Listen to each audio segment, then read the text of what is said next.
महोदय, मुझे social media handle पर एक बात बहुत अच्छी लगी। एक सज्जन ने इस बात को कहा और उसने जो लोग महाकुंभ का विरोध कर रहे थे उनके बारे में उसने बहुत सटीक टिप्पणी की। उन्होंने कहा कि पिछले 1.5 महीने में आप वामपंथियों, समाजवादियों की बाल खगाल लीजिए, महाकुंभ को लेकर के विश्व भ्रमण के अलावा कुछ नहीं दिखेगा।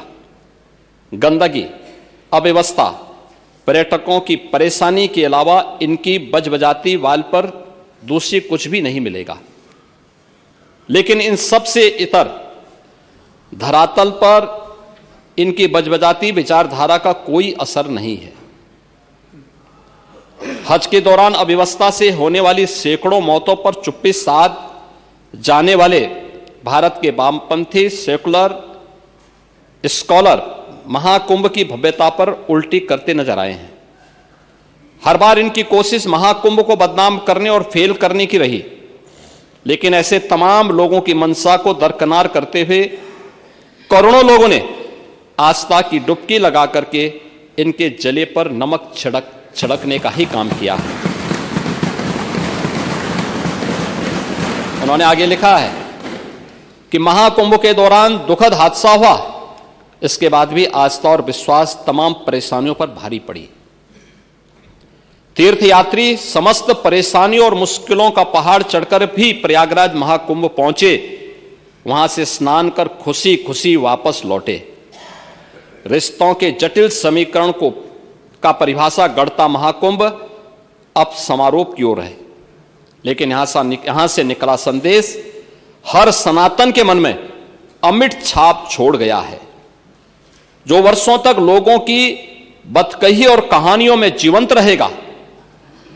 हर तरफ अपनी मां और बुजुर्गों को महाकुंभ में अनाथ छोड़ देने वाले बेटे रहे हों, तो दूसरी तरफ अपनी सास को पीठ पर उठाकर कुंभ स्नान कराने वाली बहू भी रही है। लेकिन सनातन विरोधियों को नजर केवल गंदगी पर पड़ी। मैं अध्यक्ष महोदय वह चित्र लेके आया हूं। ये देखिए, एक बहू है अपने सास को पीठ पर लाद करके जा रही है महाकुंभ स्नान करने के लिए।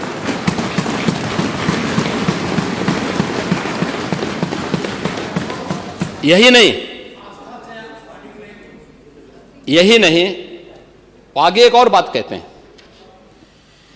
किसी ने सच कहा कि महाकुंभ में जिसने जो तलाशा उसको वह मिला। गिद्धों को केवल लाश मिली, सूअरों को गंदगी मिली, संवेदनशील लोगों को रिश्तों की खूबसूरत तस्वीर मिली, आस्थावानों को पुण्य मिला, सज्जनों को सज्जनता मिली, गरीबों को रोजगार मिला, अमीरों को धंधा मिला, श्रद्धालुओं को साफ सुथरी व्यवस्था मिली, पर्यटकों को अव्यवस्था मिली, सद्भावना वाले लोगों को जाति रहित व्यवस्था मिली, भक्तों को भगवान मिले। मतलब सबने अपने स्वभाव और चरित्र के अनुसार चीजों को देखा है। एक ही घाट पर सभी जाति वर्ग के तीर्थयात्री स्नानार्थी बिना किसी भेदभाव के नहाते रहे। सनातन की सुंदरता आखिर समाजवादी और वामपंथियों को कैसे नजर आएगी? लेकिन इनके द्वारा लगातार किए जाने वाले प्रश्न इनकी नियत को ही संदेह के दायरे में खड़ी करती है। महोदय, ये टिप्पणी अचानक नहीं है। ये टिप्पणी भारत की टिप्पणी है और भारत की भावनाओं की टिप्पणी है। और जो स्वयं कुछ कर नहीं सकते थे, जिन लोगों ने अपने समय में इस पूरे आयोजन को अव्यवस्था और भ्रष्टाचार का शिकार बनाया था, आज वे महाकुंभ पर इस प्रकार की टिप्पणी करके भारत की भावनाओं के साथ ही खिलवाड़ करने का काम कर रहे हैं।